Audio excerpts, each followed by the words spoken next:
Le partage. On parle d'inclusion financière. Si mon produit offre des avantages techniques comme le produit d'assurance conventionnelle, mais ensuite, je dis, en cas d'excédent, vous avez le droit à un partage.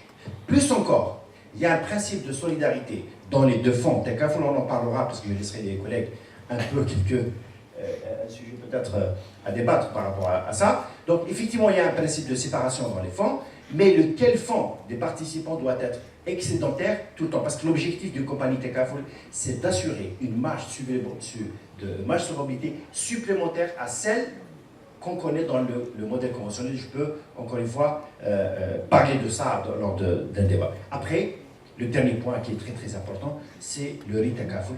Le Ritakaful est une opération qui ferme le circuit pour permettre à un produit d'assurance d'être totalement, j'allais dire, conforme à la Sharia. Et je pense que c'est à ce niveau-là qu'il faut qualifier ces produits-là. Alors, dès lors que toutes ces conditions-là sont réunies, moi je pense qu'on pourrait permettre à ces produits d'être, de leur faciliter cette inclusion financière et plus encore d'avoir beaucoup d'engouement de la part de la population. Merci beaucoup, M. Hatou. Une deuxième question donc s'adresse, on va entamer donc structure les interventions en fonction de deux aspects importants. Il y a l'aspect environnement business et deuxième aspect l'aspect normatif, c'est-à-dire là on est dans le concret un peu de la mise en place de ce projet de la finance islamique en Algérie. Une question, dans toute démarche managériale, commerciale, généralement on commence, comme M. Laïch l'a soutenu tout à l'heure, par des études de demande. C'est-à-dire on doit sécuriser notre demande pour pouvoir émettre une offre. M. Haïtam, on est où par rapport aux études de réponse, une stratégie segmentée ou une stratégie de masse, comme vous voulez, mais vers la fin, il faut qu'on soit d'accord sur cette question de démarche. Est-ce que actuellement شكرا سيدي على السؤال. هو الحقيقة يعني البيانات والأرقام حقيقة المعلومات يعني هذه فيما يخص يعني دراسات السوق المتعلقة بالصيرفة والمالية الإسلامية ناقصة كثير. ما يعني لا توجد هناك يعني دراسات في حدود علمية يعني تمكن من أن نؤسس عليها مثلا سياسة واستراتيجية تسويقية موضوعية ومنهجية وهادفة وفعالة. فيه قناعة أن المنتجات المالية الإسلامية هذه مطلوبة في السوق عموما يعني في مختلف مناطق البلد. فيه كذلك قناعة أنه الطلب على هذه المنتجات ربما هناك حساسية أكثر تجاه المنتجات في المناطق الداخلية وفي المدن الصغيرة أكثر منها ربما في المدن الكبيرة. هذا مرتبط يعني نوعا ما بدرجة محافظة المناطق يعني وكذلك بدرجة يعني ما تفرزه يعني المدن الكبرى من نوع من التراخي يعني ربما المعايير يعني والأسس التقليدية اللي مثلا تميز المجتمع الريفي عن المجتمع الحضري. هذه كلها أمور تؤثر ربما على حجم الاقتناع وحجم الإقبال على هذه المنتجات. ولكن أنا أرى أنه ينبغي توخي الحذر في الاستناد كثيرا أو أكثر من اللزوم على المعطيات هذه السوسيولوجية أو الثقافية أو يعني الجهوية إن شئتم في بناء استراتيجية تسويقية. لأنه يعني أول تبقى يعني المنتجات المالية الإسلامية تبقى منتجات يعني مالية يعني تستجيب لاحتياجات اقتصادية سواء يعني في مجال الأعمال أو في مجال تمويل الأفراد، ولا بد أن تكون يعني مهيكلة بصفة تنافسية يعني فيها جودة، فيها يعني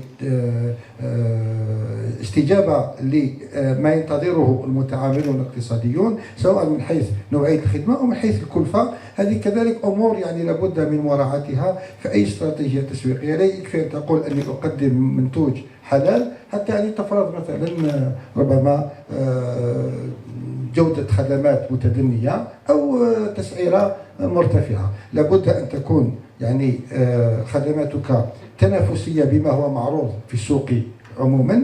وكذلك احنا مثلا أذكر يعني كما كنت في البركة قلنا أول وكالات فتحناها في مناطق كانت تبدو لنا محافظة، ولكن تبين فيما بعد أنه الوكالات اللي فتحناها في مدن كبيرة كانت أكثر يعني نجاعة وأكثر مردودية وأكثر ربحية من تلك التي فتحناها بسبب هذه المقاربة الثقافية المحضة. هو العامل الثقافي العامل السوسيولوجي مهم جدا ولكن غير كافي. إذا خلاصة القول أنه لا نزال نحتاج إلى دراسات علمية دقيقة في يعني لبناء استراتيجية تسويقية تكون يعني لها حد أدنى من الأسس العلمية. هذا صحيح، لأنه مثلا نأخذ المثال تاعكم بنك السلام، هل تلجؤون عادة إلى مثلا مكاتب دراسة والخبرة في الماركتينغ دراسة الأسواق إلى آخره؟ لأنه هي صافي tout l'arsenal est basé sur un peu les études marketing et l'ensemble d'acteurs sur le marché. C'est ça la finance islamique. Il n'y a pas que les banques sur le marché. في الجزائر كاين عدة مكاتب للاستقصاء ودراسة الأسواق وما إلى ذلك. هل البنوك في عادتها السلوكية اليومية قال vous êtes DG donc de la banque ou le DG de la banque, est-ce que c'est un réflexe chez vous de recourir généralement au conseil, de se faire conseiller, etc. par une entité qui est dans le domaine؟ يعني نلجأ إلى الدراسات ولكن في يعني بصراحة في مسائل يعني محددة، مثلا قضية كيفية تنظيم مثلا عمل التمويل بالمصرف مثلا، كيف ينظم للتحكم أكثر في المخاطر سواء المخاطر العامة والمخاطر الخاصة. كذلك يعني دراسات السوق. طبعا احنا قبل ما نفتح وكالة مثلا نقوم بدراسة يعني حول المنطقة اللي نفتح فيها الوكالة أو الفرع مختلفة، يعني ما هو النسيج الصناعي، النسيج الاقتصادي في المنطقة، ما هي يعني خصوصيات يعني سواء يعني هل هي منطقة تاع موارد ولا منطقة مثلا تاع تمويلات فيها يعني قطاعات اقتصادية بحاجة إلى التمويل، أو مناطق فيها موارد مالية وإن لم تكن فيها نشاطات اقتصادية. هذه تدرس، ولكن واش حبيت نقول يعني دراسات هي دراسات يعني ماهيش دراسات يعني دقيقة ومعمقة وبناء على يعني أرقام يعني يمكن يعني بناء تبقى دراسات يعني عامة حتى يكون قرار فتح الفرع مثلا في منطقة بدل فتحه في منطقة أخرى يكون عنده حد أدنى من الموضوعية. لكن لا أوافقك القول أنه يعني لجوءنا إلى مكاتب الدراسات ومكاتب الاستشارات يبقى يعني متواضع، ربما هذه نقطة ضعف سنعمل على تداركها إن شاء الله. اشتغال بورصة الجزائر. Juste pour vous rappeler, j'étais un ancien cadre des finances. En 2001, on avait une délégation du FMI. Et quand le ministère était au siège de Mauritania, la délégation voulait, avec son chef, de visiter la bourse d'Alger. Vous savez que la bourse d'Alger, elle est à 15 mètres du ministère. Et à titre anecdotique, en sortant du ministère et en avançant vers la bourse, le chef de délégation donc commençait à demander elle est où la bourse, et les cadres du ministère des Finances étaient hésitants. Et puis on a dit au chef de délégation voilà la bourse. Qu'est-ce qu'il leur a dit? C'est trop calme pour une bourse. Parce que vous savez, dans la bourse, il y a le système électronique et il y a le système à la criée. Autour d'une bourse, on a toujours ce système, donc les gens qui appellent, il y a du bout de papier sur les trottoirs, etc. Qu'en est-il de notre bourse là, ici, en Algérie? Et ça me rappelle aussi un autre problème où la bourse, elle est liée à l'appel public à l'épargne. Et dans l'histoire, il y avait la bourse de Lyon qui avait fermé, parce qu'il n'y avait pas besoin de recourir à l'épargne publique. Donc il faut toujours, je pense, aller au fondement de la chose et réfléchir. Est-ce que c'est nécessaire aujourd'hui d'avoir un outil à un état embryonnaire ou aller vers un outil évolutif dans le temps, de par son arsenal juridique, de par son fonctionnement moderne, etc. Allez-y. Monsieur Attir, merci pour l'introduction. Pour ce qui est de la bourse, bon, c'est un état sur lequel on n'a pas C'est-à-dire que c'est une réalité, certes, mais il y a des facteurs qui ont fait que la bourse aujourd'hui n'a pas, depuis sa création, n'a pas pu en fait jouer son rôle. Mais en fait, avant de parler de la bourse, je voudrais un peu revenir peut-être un élément sur la première question, notamment sur l'inclusion financière. Il est vrai qu'aujourd'hui, en parlant de développement de la finance islamique, je pense qu'il faut d'abord qu'on se fixe quel est l'objectif qui est fixé au développement de la finance islamique aujourd'hui. Est-ce que c'est pour en fait régler le problème de la difficulté financière de l'Algérie? Je pense que ça serait trop prétentieux de dire qu'elle va régler ces problèmes. Donc ce n'est qu'un outil parmi tant d'autres qui pourrait participer aux côtés de la finance classique, aux côtés donc, des assurances, aux côtés du marché boursier également, pour que tout le monde puisse participer en fait à cet effort pour aller vers des solutions nouvelles et capter entre autres les fonds qui sont généralement thésaurisés. Ça serait aussi faux de dire qu'avec la mise en place de la finance islamique, nous allons capter toute la manne qu'il y a sur le marché informel. Ça serait prétentieux de le dire, parce que sinon on risque peut-être à la fin d'être déçu et de dire que finalement cette finance islamique n'a pas servi à grand-chose. Donc il faut dépassionner les débats, il faut la prendre comme dans le cadre d'innovation financière tout simplement. C'est un nouveau produit. Je pense qu'il y a aussi un aspect, c'est que les économistes connaissent mieux que moi cet aspect, c'est la théorie de la contrainte. On a agi dans la contrainte, on était dans une situation de contrainte qui a fait qu'on est obligé d'aller chercher d'autres solutions, d'autres innovations financières, les plus larges possibles, pour pouvoir en fait donc dépasser cette zone de turbulence. Maintenant, revenons à la bourse. La bourse, on la conçoit comme un moyen de financement aussi. On ne va pas dire classique, c'est classique ailleurs, mais chez nous, c'est quelque chose qui est relativement nouveau dans le paysage. C'est vrai qu'en regardant la création de la bourse, elle a été créée dans les années 90, la situation sécuritaire, financière, sociale de l'Algérie ne permettait pas en fait l'émergence d'une bourse au sens qu'on le souhaite. Puis après, donc, il y a un aspect aussi lié au fait qu'il y a eu depuis 2000 à 2014, nous avons eu une extraordinaire manne financière qui a permis quand même de réaliser de très grandes avancées pour l'économie algérienne, il faut le souligner. Et puis après, il y a donc la situation actuelle qui fait qu'il y a cette baisse drastique, notamment les banques publiques notamment ont toujours financé l'économie, c'est à pratiquement 90%. Elle le restera encore pendant longtemps, mais c'est une excellente chose aussi qu'il y ait cette orientation donc d'ouvrir des fenêtres islamiques et pourquoi pas donc l'arrivée de nouvelles banques, de nouveaux, dans toute l'industrie financière d'une manière générale. Il ne faut pas donc parler uniquement de la finance islamique comme au niveau des banques uniquement.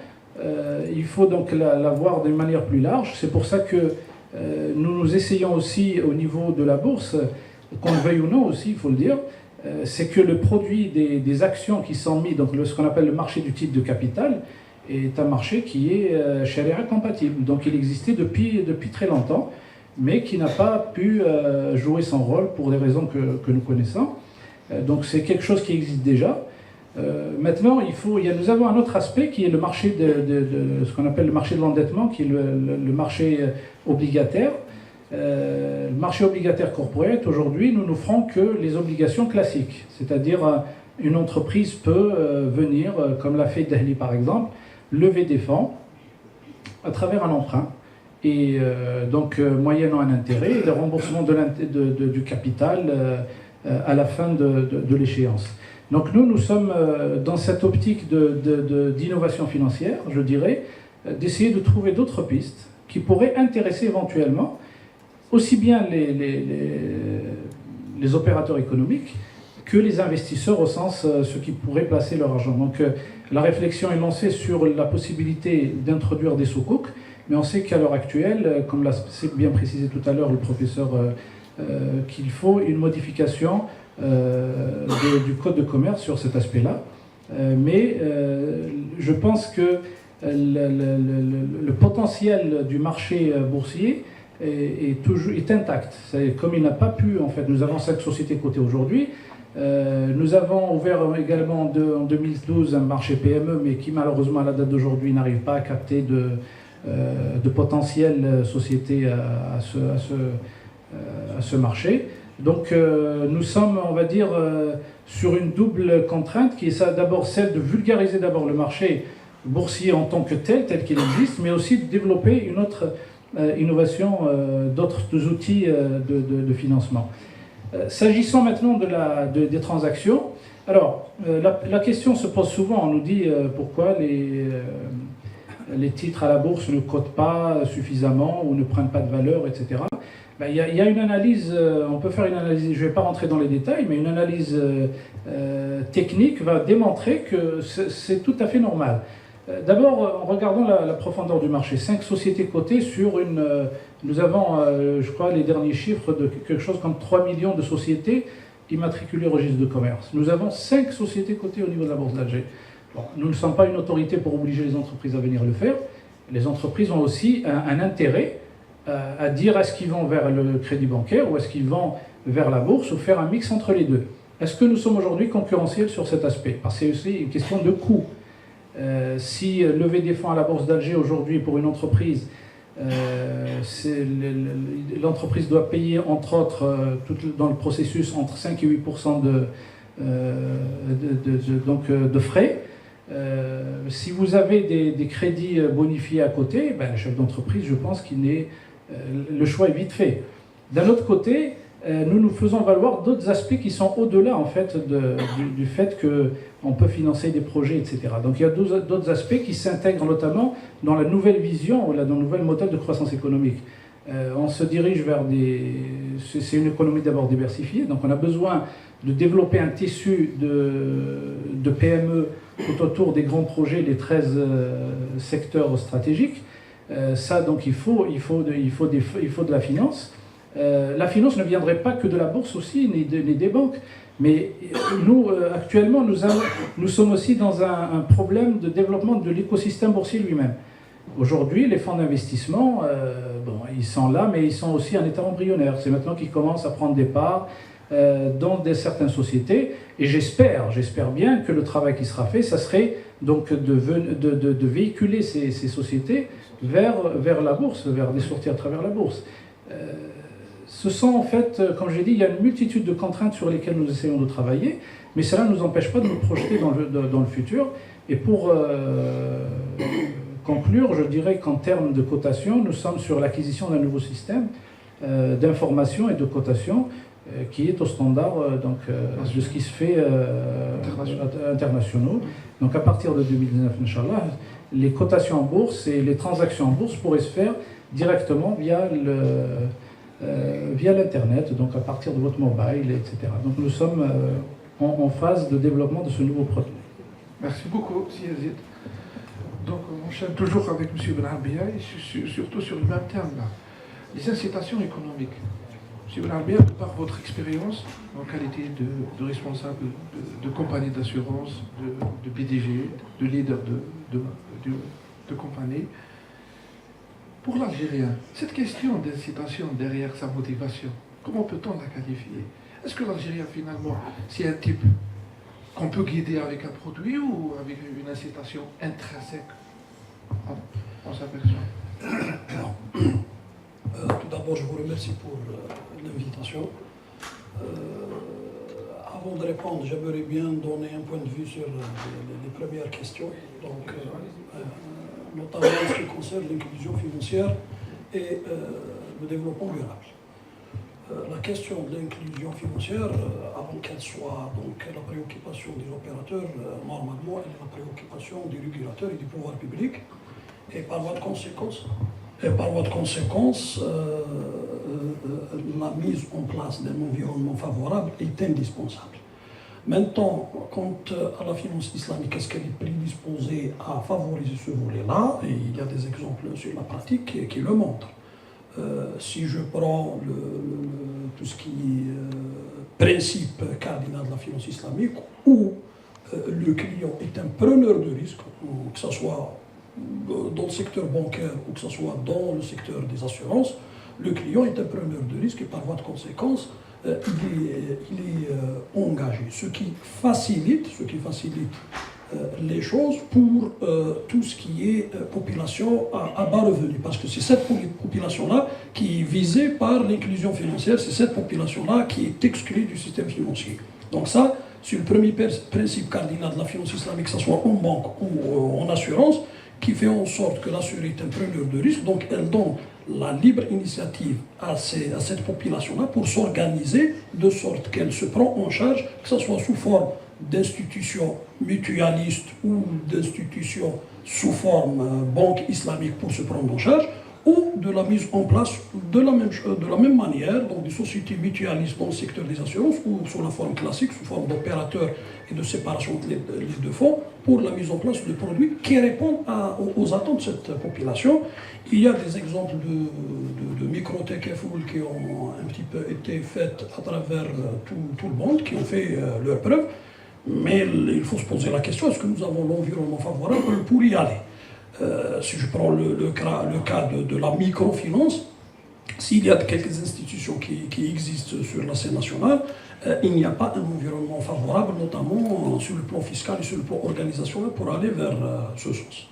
Le deuxième volet qui est relatif au développement durable, donc qui dit développement durable, c'est toujours prendre en charge les populations à bas revenus qui ont des difficultés donc, de revenus, et s'inscrire aussi dans le cadre de l'adaptation au changement climatique et tout ce qui tourne autour de ça. Donc sur ce plan-là, la finance islamique peut apporter des solutions, et il y a des exemples qui existent à travers le monde pour apporter ce genre de solutions, étant donné que c'est destiné à une population qui souvent a le caractère de population muhafira, donc voilà, conservatrice, et qui veut rester sur place et qui veut développer sa vie économique sur place. Donc, l'apport d'institutions financières islamiques, là, a fait ses preuves, et il est le premier, étant donné qu'il y a le côté éthique. Le côté éthique, parce que dans la finance islamique, s'il y a la préoccupation de la rentabilité, chose qui ne peut pas être refusée à un opérateur économique, il y a beaucoup de bailleurs de fonds qui sont beaucoup plus motivés par le fait de amal ghayr.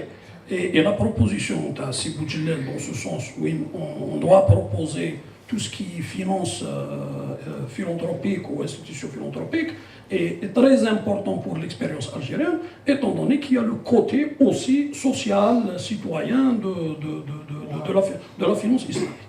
Donc ça, c'est pour la première question.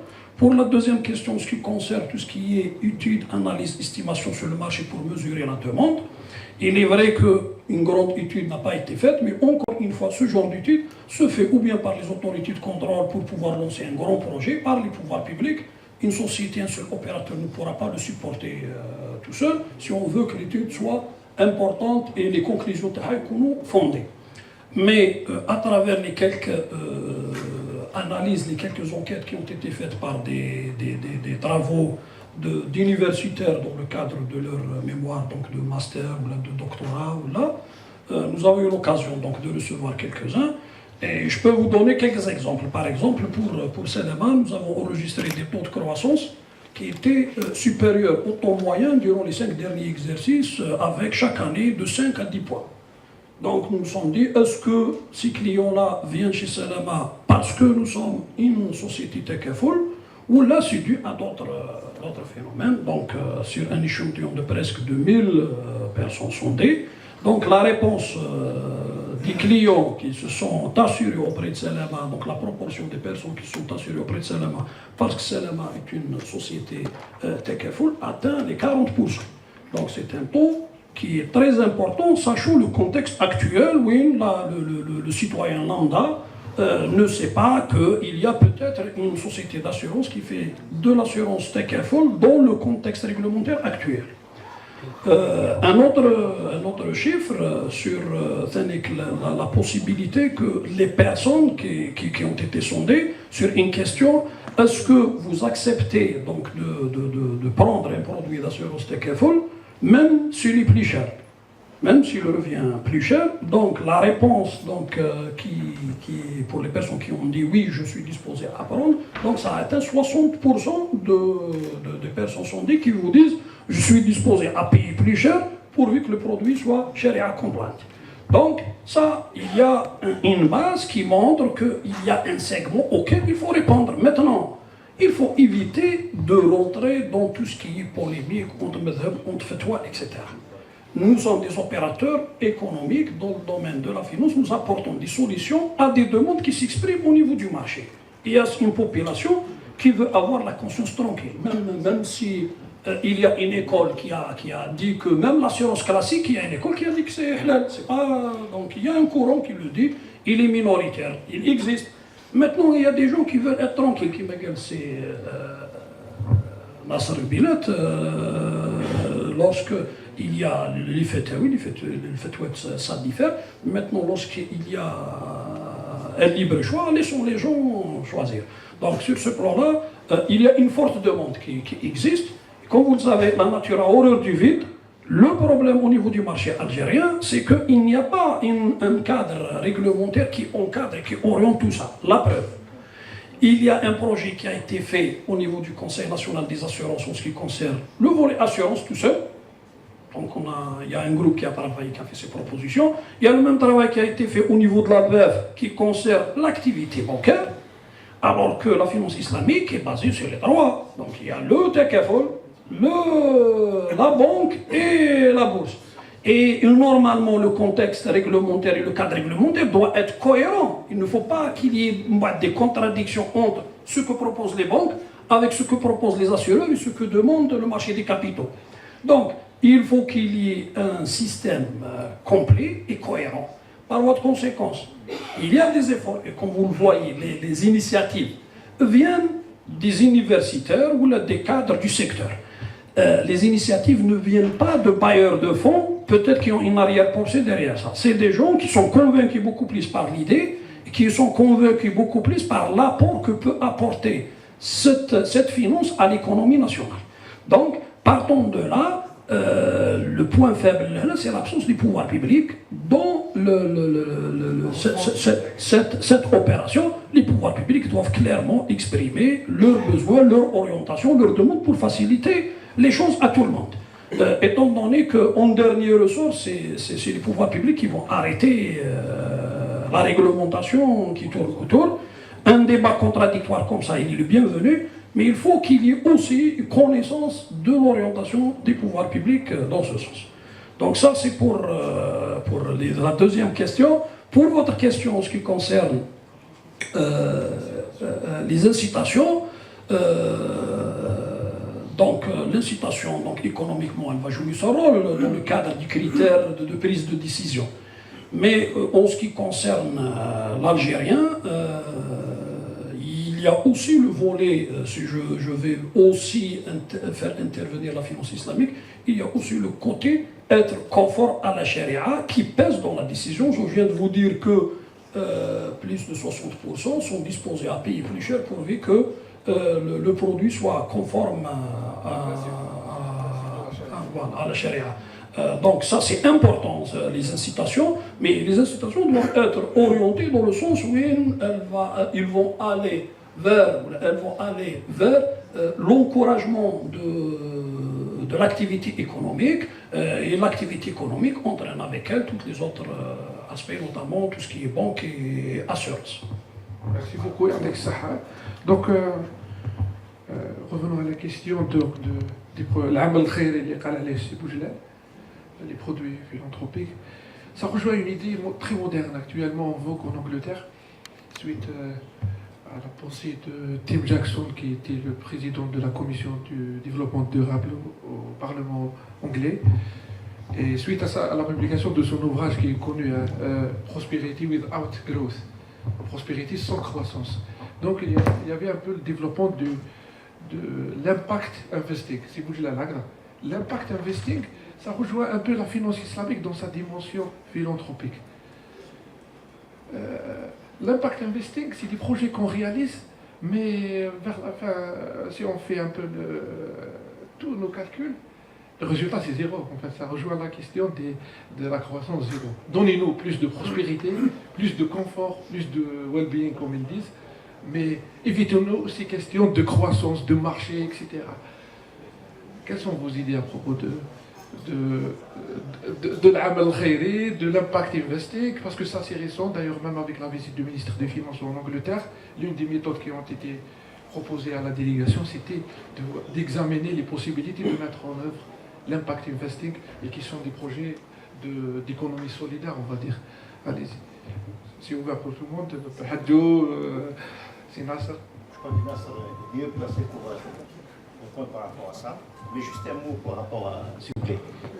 Juste, moi, je vais pas m'attarder sur une question dont je ne suis pas spécialiste. Mais je crois que quand on parle de finances, surtout tout ce qui est modèle dont il a parlé M. Sibou Jilal, effectivement, il y a eu des modèles à travers l'histoire sur la microfinance dans les zones rurales où c'est des modèles qui ont réussi. Mais la question qui se pose, est-ce qu'en Algérie, ce type de modèle va réussir? Bon, à ma connaissance, il y a eu 2 ou 3 tentatives qui ont été faites par Al-Baraka. J'ai eu à assister des conférences dans ce sens-là. La portée, en fait, l'objectif qu'on a attendu se réaliser par ce type d'opération n'a pas eu les résultats escomptés en Algérie. C'est dû à un tas de choses par rapport à l'environnement réglementaire, donc c'est une condition. Et de 2, je pense qu'il y a le principe aussi de vulgarisation. Donc si on n'est pas présent, si on ne communique pas avec ces zones rurales et on n'essaie pas d'attirer le maximum d'adhérents, je pense que c'est très très difficile de faire avancer ce type de... Mais je pense que dans le domaine bancaire, et c'est une question primordiale, M. Sinasr est plus apte à répondre à quelle question. بالنسبة للموضوع هذه التنمية المستدامة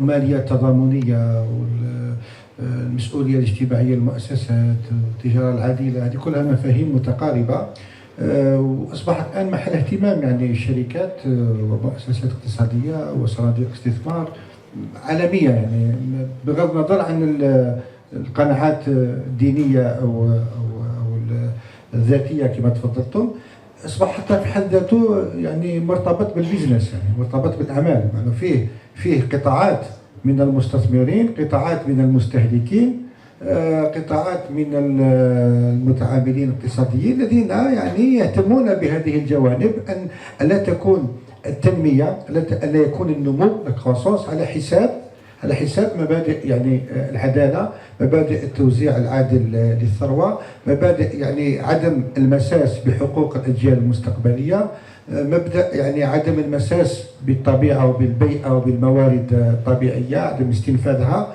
وهذه كلها يعني هي يعني تدخل في صميم التنمية المستدامة. هذا يعني كما قلت أصبحت الآن حتى من مصلحة يعني المؤسسات الاقتصادية أن تدرج هذه المسؤولية الاجتماعية ضمن استراتيجيتها حتى تحافظ ربما حتى على موقعها في السوق، وحتى تتمكن من استقطاب رؤوس أموال، وحتى تتمكن من كذلك المحافظة على محفظة زبائنها. يعني قضية التجارة العادلة مثلا، الناس في الغرب مستعد يشتري بضاعة فيها لابيل تاع التجارة العادلة كوميرسي كتاب، ولو كان السعر تاعها ضعف. قهوة مثلا، باكي قهوة يسوى يشريه ب10 أورو وما يشريش فيه اللابيل تاع التجارة العادلة، وما يشريش ب5 أورو. ليش؟ يعني انه عارف انه هذاك، لانه في مؤسسات يعني لها مصداقيه اللي تعطي هذا الختم، هذا اللابيل تاع التجاره، لانه هذا المنتوج لم يشغل فيه اطفال قصر، لم تستغل فيه ثروات بلدان فقيره، يعني استغلال نقطه ضعفها حتى يعني الحصول على مواد اوليه مثلا لانتاج هذا المنتوج بسعر رخيص مثلا. يعني المحافظه على معايير غير ماليه، كريتير اكسترا فينانسيي، حتى في صناديق استثمار متخصصه في التمويل هذا الاخلاقي، التمويل التضامني اللي ياخذ بعين الاعتبار هذا ما يسمى المعايير الغير ماليه، وهي معايير معنويه. فنحن كماليه اسلاميه اظن اننا يعني لابد ان ندرج هذه المفاهيم وهذا القيم في استراتيجيتنا لأنها رصيقة وذات صلة بالمبادئ والقواعد والمثل التي تسير وهي الباعث على وجود هذه المالية الإسلامية. لأن المالية الإسلامية لا ينبغي أن تنحصر فقط في تصميم منتجات، مرابحة، إجارة، مشاركة وكذا تخضع لضوابط شرعية، ولكن في النهاية ننسى المقاصد الشرعية. ومن ضمن المقاصد العامة للشريعة الإسلامية هو هذه القيم كلها موجودة يعني في ديننا. تأخذ الوقف مثلا يتفضل فيه الدكتور بجلال، عنده أبحاث قيمة فيه الوقف النامي.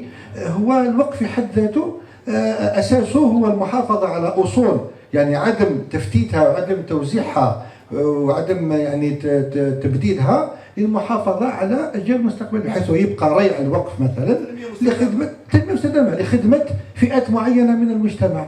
قال مثلا طلبات في مجال معين يعني تمول دراستهم من ريع الوقف، لأن الوقف تحبيسه الأصلي وتسبيل المنفعة. الأصل قاعد يعني يخرج من ذمة الملاك ويدخل في ذمة الوقف، ذمة يعني الله عز وجل يعني. ولكن المنفعة والريع تاع الوقف يمول ما أعمال مشاريع خيرية أو ذات نفع عام. لأن حتى العمل، احنا لما نتكلم على العمل الخيري لا ينبغي أن يحصر في مفهوم الصدقة ولا مساعدة فقراء المساكين، ولكن خلق ديناميكية تنمية مستدامة التي تمكن من خلق مناصب شغل وتمكن من يعني استيعاب فئات مجتمعية معينة، وحتى ما يسمى بالإدماج المالي لاكليزون فينانسيير كذلك. وفكرة كذلك موجودة في المالية التقليدية. دكتور يونس محمد يونس لما خلق الجرامين بانك كان فكرة، قال لك أنا شفت باللي 3/4 قال في محاضرة في باريس سنة 2000 يعني 3/4 من الإنسانية مقصاة من الاستفادة من الخدمات المالية. وفي مجتمعنا يمكن نقول نفس الشيء، يعني ربما ما عنديش الإحصائيات، كنت كان مشكلة أرقام دائما، ولكن يعني عدد يعني نسبة كبيرة من المجتمع مقصاة إراديا أو لا إراديا من الاستفادة من الخدمات المالية والمصرفية المؤسساتية. فكل عمل يسير نحو استيعاب هذه الفئات وتمكينها من الاستفادة من هذه الخدمات وتقريب هذه الخدمات إلى هذه الفئات وإقناعها بجدوى التعامل بها، يدخل كذلك من صميم مقاصد الشرعية التي ينبغي أن تدرجها المؤسسات المالية الإسلامية ضمن استراتيجيتها. هذا ما يمكن قوله الحديث ذو شجون يعني في هذا الموضوع. شكرا. قبل ما نفوت للجزء الثاني تاع الموضوع، il y a une question importante. La finance islamique, de par son histoire, la finance islamique a été drainée par l'immobilier. Ça c'est sûr. L'immobilier en général, la construction, tous les projets, qui est le financement en fait de l'immobilier. À fin 2015, on totalisait 2500 milliards de dollars de volume de l'industrie islamique dans le monde. Est-ce que c'est le cas en Algérie? C'est pas l'immobilier en fait qui draine la finance islamique.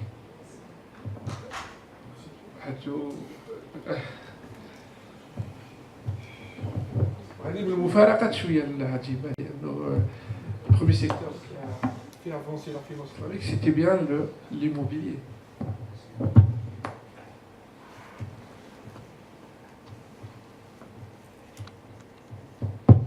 Moi, je pense que l'immobilier, effectivement, est un secteur qui peut drainer la finance islamique. Pourquoi aujourd'hui nous avons qu'à voir au niveau de la finance traditionnelle, le volume des échanges dans le domaine du financement de l'immobilier est plus important que le financement de l'ingénierie financière tel qu'il est fait, tel qu'il est réalisé dans les pays développés. Donc la finance islamique peut se greffer à ce mouvement-là. Alors faudrait-il, encore une fois, on insiste en tant que professionnel parce que c'est très important, faudrait-il que le cadre réglementaire soit présent. Un exemple. Aujourd'hui, nous avons ici, on vient de nous distribuer un produit financier, un flyer, d'un produit financier qui vient d'être lancé par Knep Bank. Je pense que c'est une très bonne initiative, parce qu'on parle toujours, encore une fois, on revient à l'inclusion financière. Si la Knep Bank pense aux consommateurs, surtout la partie qui sont réticents par rapport au mode de financement classique, je pense que c'est un produit aussi qui peut avoir une pénétration importante. C'est un secteur en mouvement, c'est un secteur... L'Algérie est un chantier assez ouvert. C'est tout le monde qui est connu. Donc c'est très porteur et c'est un secteur qui peut booster notre secteur d'activité. En parallèle aussi, alors on ne va pas négliger, donc le secteur immobilier aussi est un secteur qui peut booster l'activité d'assurance pour la partie couverture de patrimoine et couverture des chantiers, couverture de toute une série de types de crédits. Sim Slouh n'est pas là avec nous, il a posé une question tout à l'heure par rapport à ça, donc je m'explique. Alors, on est en train de parler de fonds de solidarité. Alors, dans le fonds de solidarité, il y a un principe de mutualisation qu'il faut et qui s'associe aux petits actionnaires, aux petits participants. Alors, s'il est réalisable, cette séparation ou cette solidarité dans le fonds est réalisable dans les petits contrats, il serait très difficile de convaincre un industriel de mettre de l'argent de ses primes d'assurance trop importantes dans le fonds et le confondre avec le petit participant et ça ne sera pas les mêmes avantages. Donc lui, il risque de préférer le secteur conventionnel où il pourra avoir plus d'avantages. Alors, ce qu'il faut faire ici, c'est une piste de réflexion très importante. Moi, je commençais à réfléchir sur ce domaine-là, c'est de pouvoir créer un deuxième fonds. Donc, un deuxième fonds pour le corporate risks, c'est un fonds dédié pour avec leurs avantages, etc., mais et ne pas le confondre avec des simples participants, parce que ça risque de faire fuir les entreprises importantes dans le circuit de l'assurance. Donc, votre question, moi, j'ai zappé volontairement par rapport à ça, mais ça me permet, si vous permettez, de parler d'un point, à mon sens, très, très important. Vous parlez tout à l'heure, et c'était la question de M. Zouhir Laïch. Sur l'analyse de la demande, l'analyse de l'offre. Je partage parfaitement son idée. Pourquoi? Parce que quand on veut mettre en place une offre, il faut d'abord connaître la demande. Alors, si je ne connais pas la demande de l'assurance réellement, qu'est-ce que veut le consommateur algérien? Donc, je risque de taper à côté. Alors, je donne un exemple.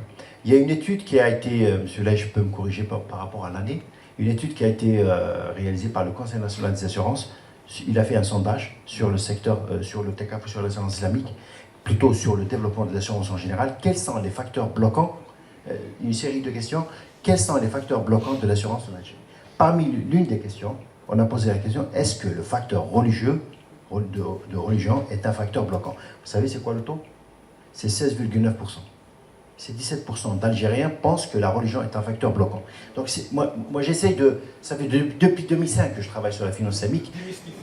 J'essaie de dire à chaque fois que j'ai l'avantage de parler, c'est qu'il faut savoir, de point de vue marketing, que le produit islamique est destiné à 100% de gens. Ça, c'est très important, du point de vue marketing, ce que je dis là.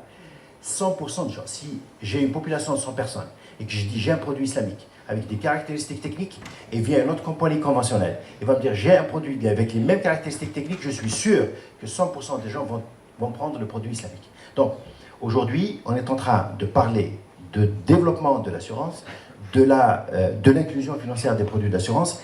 Il faut qu'on fasse attention. Point de vue réglementation, il ne faut pas faire dans l'anarchie. Nous avons des exemples concrets. En Tunisie, au Maroc, nous devrions maîtriser ce qui s'est passé historiquement dans ces pays-là pour ne pas reproduire l'erreur. Et la plus grande erreur que nous avons faite dans le marché, ça, c'est dans les assurances de personnes. On a voulu booster les assurances des possessions, on l'a tué juste après. Donc alors, qu'il fallait mettre en place un dispositif réglementaire d'accompagnement en faisant intéresser tous les opérateurs de marché, compagnies conventionnelles, compagnies d'assurance islamiques, etc., pour voir comment s'accompagner.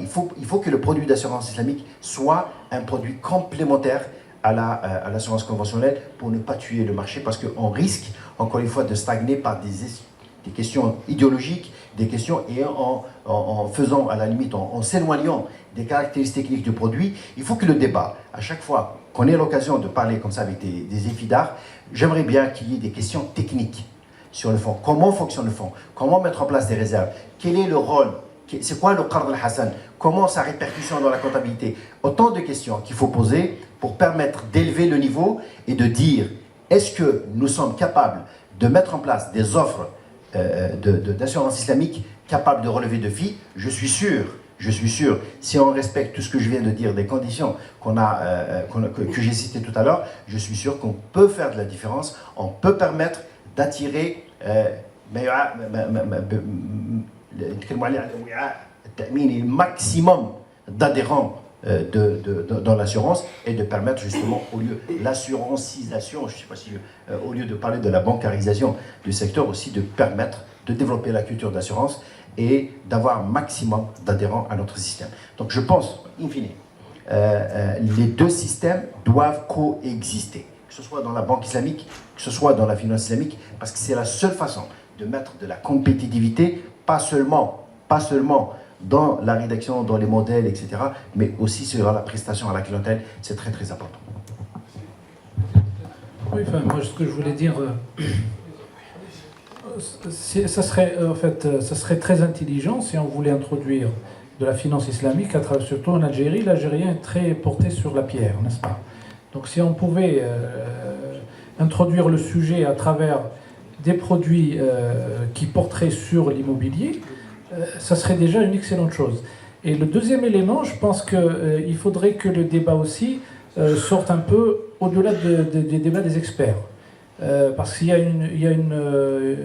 je pense qu'en termes de communication, il y a énormément de choses à faire pour notamment calmer l'opinion publique, les citoyens sur certains aspects, pour ne pas rentrer dans cette dualité halal-haram. Hein, il faut vraiment dépasser cet aspect, mais en expliquant tout simplement que tout un chacun a la possibilité de se financer. Il y a une multitude de produits, et bien chacun, en fonction de sa conviction, en fonction de ses moyens, en fonction de critères peut-être qui ne sont pas écrits, choisira de prendre un produit qui serait tel que celui qui est présenté par...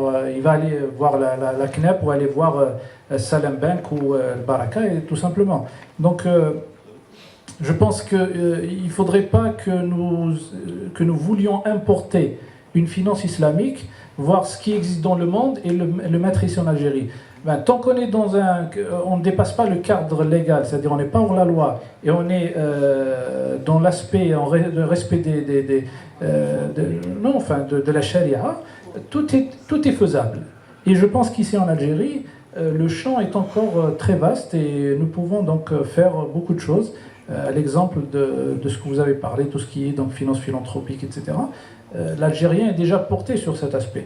Le fait de pouvoir utiliser ces moyens pour financer des micro-entreprises ou peut-être même après des PME serait intéressant pour pouvoir déjà avoir le retour. Parce qu'actuellement, lorsqu'on donne à quelqu'un quelque chose, on ne sait pas quelle est la finalité, il a été utilisé comment.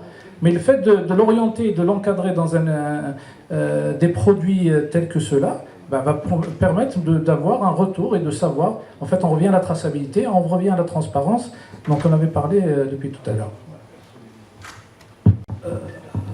Je reviens sur cette question de lien entre finance islamique et tout ce qui est immobilier. Donc, la finance islamique, par définition, ou bien sa première priorité est le segment des particuliers. Donc, étant donné que c'est le segment des particuliers, et si vous prenez les demandes donc, des particuliers, le crédit immobilier, que ce soit en banque, donc il passe en première position. Et si vous allez dans le secteur des assurances, donc c'est la même chose. Donc tout ce qui est assurance automobile ou bien assurance multirisque habitation. Donc c'est des produits qui sont destinés aux particuliers. Donc ce qui fait ces produits-là sont une demande potentielle, que ce soit dans la finance islamique ou dans la finance classique. Donc si on va prendre les crédits particuliers, on va trouver la part de la CNEP, une part importante, étant donné que c'est du crédit immobilier, bien que ce soit fait dans le cadre de la finance classique. Il en est de même pour les assurances. Donc, sachant d'une finance éthique, sachant d'une finance qui est destinée aux particuliers en premier lieu, et le lien qui existe entre les besoins des particuliers, donc un particulier, un chef de famille, il pense à une maison, un toit pour ses enfants, à un véhicule qui devient un besoin indispensable dans la vie courante. Donc c'est pour ça. Mais ceci ne veut pas dire que la finance islamique est totalement exclue dans les autres secteurs. Nous avons parlé de son rôle dans le développement durable, dans la microassurance et dans les grands projets. Il y a beaucoup de grands projets qui sont financés dans le cadre de la finance islamique avec une contribution des petits investisseurs. Donc, mais ceci, vous ne pouvez pas mettre en place le financement de grands projets dans le cadre de la finance islamique, alors que les simples demandes de crédit de particuliers ne sont pas possibles. On a eu l'occasion donc de voir une proposition qui a été faite, un schéma de financement du port de l'Hamdaniya dans le cadre d'un produit qui peut être parfaitement finançable et réalisable sur la base des règles de la finance islamique. Donc, c'est la nature même de la finance islamique qui est destinée en premier lieu aux particuliers et le lien qui existe entre le crédit immobilier, le crédit à la consommation, l'assurance automobile, l'assurance qui doit couvrir les biens financiers, qui a fait en sorte que les choses vont dans cette tendance. Donc il me reste disons une grande question autour de 3 éléments nécessaires au bon fonctionnement de la finance islamique, à savoir un peu la formation. Vous trouvez des cadres comme ça, mentalement programmés pour la finance islamique ici en Algérie, point de vue formation, l'existence de master, on ne peut pas redéployer des cadres de l'offre classique vers une offre islamique. Ça, c'est un premier point. L'expertise. La banque islamique, c'est comme un bureau-projet. Vous êtes d'accord avec moi, je pense.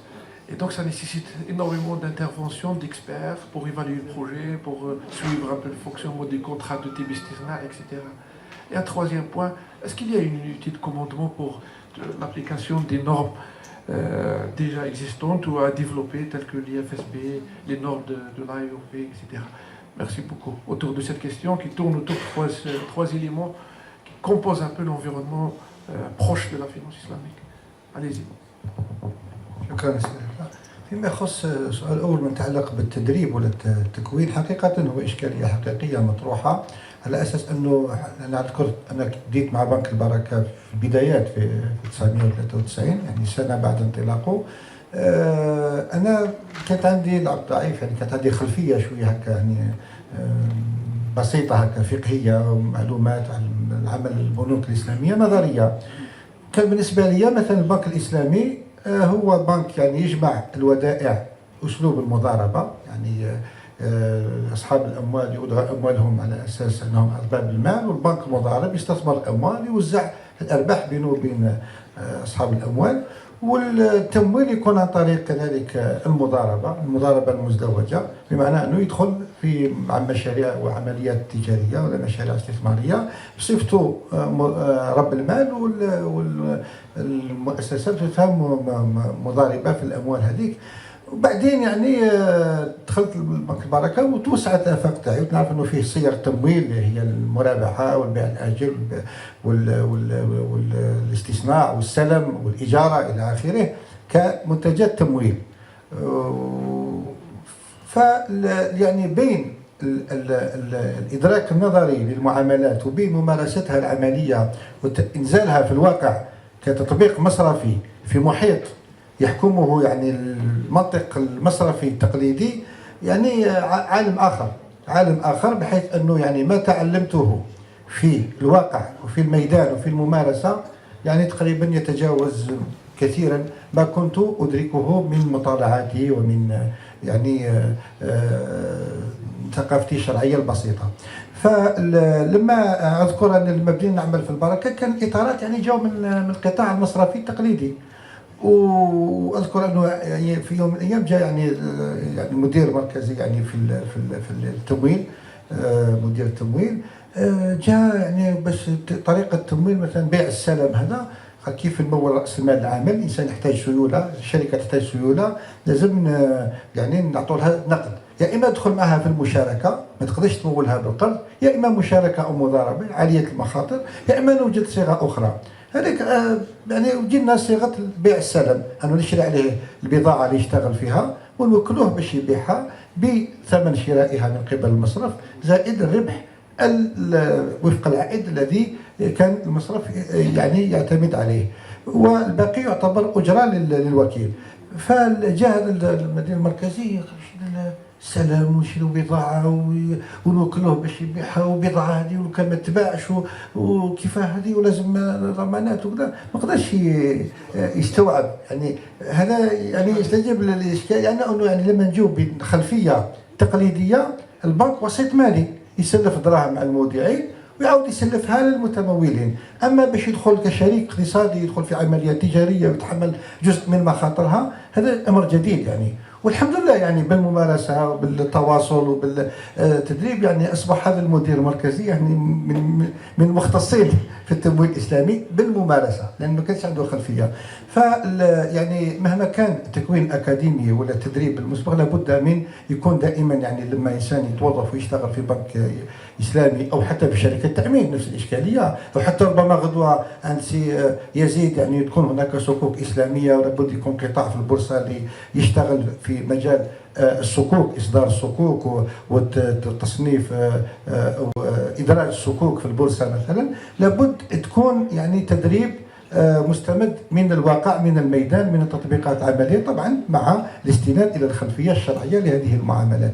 في قبل ما نخرج من بركه باش نروح للسلام اسسنا وقف نقدي. هذاك الوقف اسس مركز تدريب وبحوث في الماليه الاسلاميه اللي هو ليرفي لانستيتيو دو ريشيرش دو فورماسيون اون فينانس اسلاميك.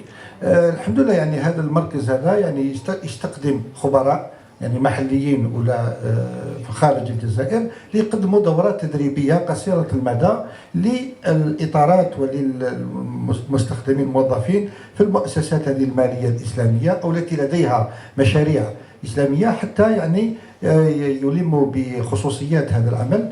وهذا يعني امر يعني لابد من مراعاته حتى نستطيع ان نمزج بين التقنيات المصرفيه، لان المؤسسات الماليه الاسلاميه تستخدم التقنيات التي انتجتها التكنولوجيا المصرفيه والتكنولوجيا الماليه وتكنولوجيا التامينات، ولكن مع مراعاه ضوابط الشرعيه. دائما نرجع نقول انه كما قلت واحد الاخوان قبيله القاعده انه الشرعيه انه الدين في المعاملات مصلح وفي العبادات منشئ.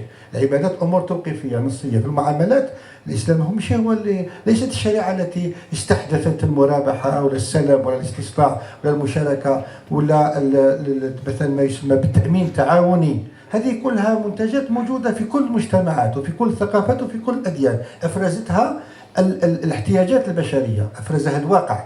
ولكن وجه الاسلام جاء فقط عملها ضوابط حتى نتجنب كما يقول الامام ابن القيم يعني الاصل في المعاملات في تحريم المعاملات هو اصلان، هو الغرر والربا.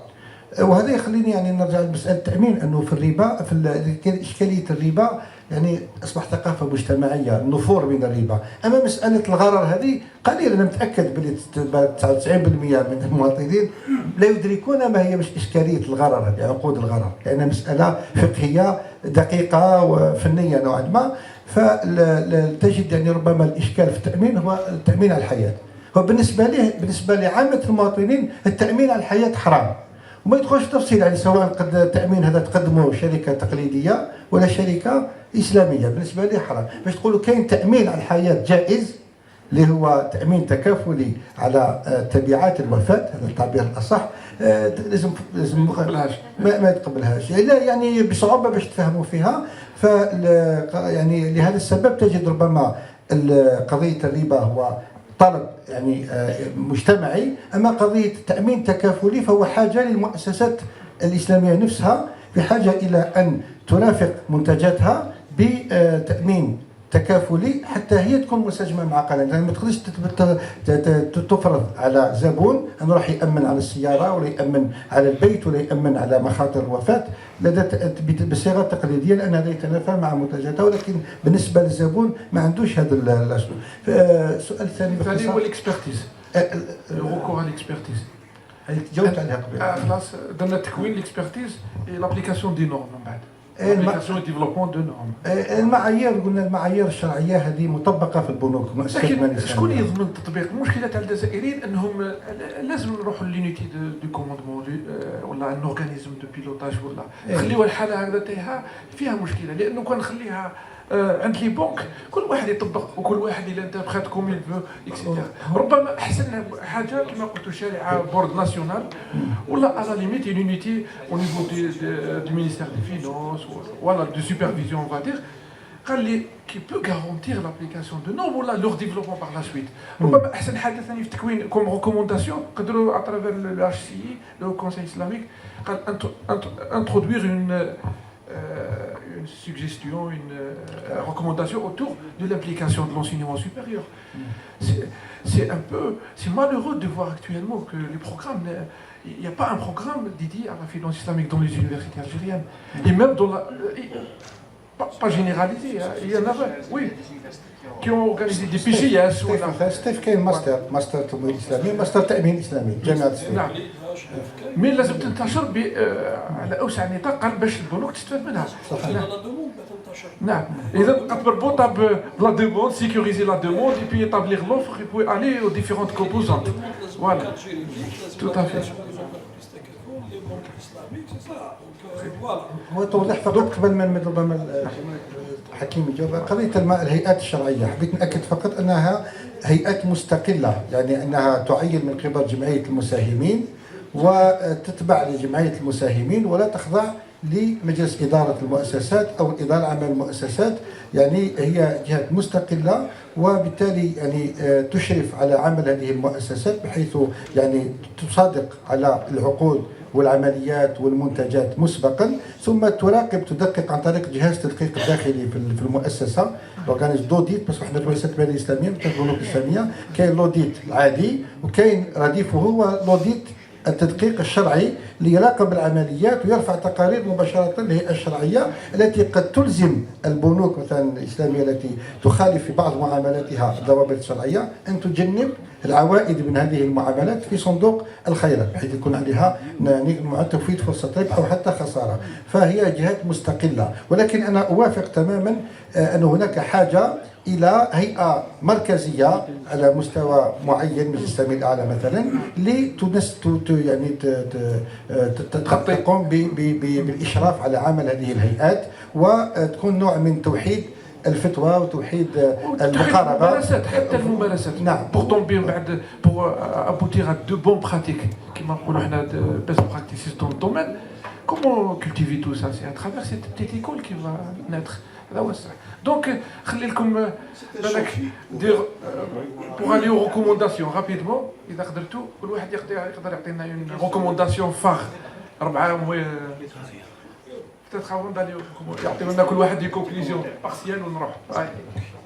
Un commentaire par rapport au sujet de la formation. Je pense que la formation, c'est le plus grand défi, et c'est très très important. Et après, l'aspect technique aussi.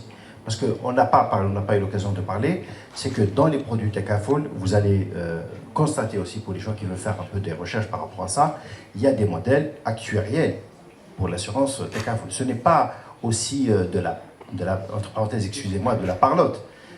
Il y a des modèles, il y a de la modélisation. Les business models dans les compagnies Takaful, ils existent. Et c'est pour ça que les taux de croissance dans certains pays ont atteint les 2 chiffres. Ce n'est pas pour rien, parce qu'il y a un travail énorme par rapport à ça. Donc ça, c'est le premier défi. Mais en fait, permettez-moi de conclure en ce qui me concerne par rapport aux perspectives de la croissance de la finance islamique, notamment l'assurance dont je suis spécialiste. Le premier point, c'est la réglementation.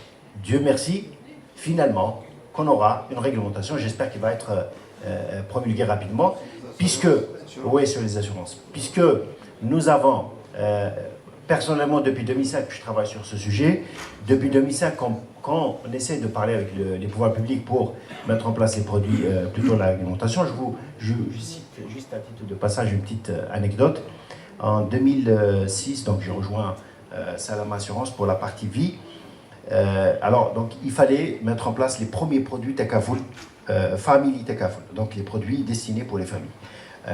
On a conçu 5-6 produits d'assurance pour la première fois parce qu'on devait créer la première filiale Takaful en Algérie. Et à titre anecdotique, on est allé au ministère des Finances, bien entendu, pour discuter sur les produits. Alors, croyez-moi, c'était une grande gymnastique pour expliquer aux gens que ces produits sont conformes et qu'il n'y a pas de réglementation, mais ils ne sont pas en contradiction avec la loi, l'ordonnance 95-07. Mais ça a été difficile. Ça a été difficile parce qu'on a enlevé un certain nombre de concepts, dans le wording de contrat, pour éviter qu'il y ait confusion avec l'ordonnance 95. Mais on a pu placer les mêmes produits dans la même ordonnance. C'est juste pour vous dire que la différence, le fil, il est très très minime entre ce qui est conventionnel et ce qui est,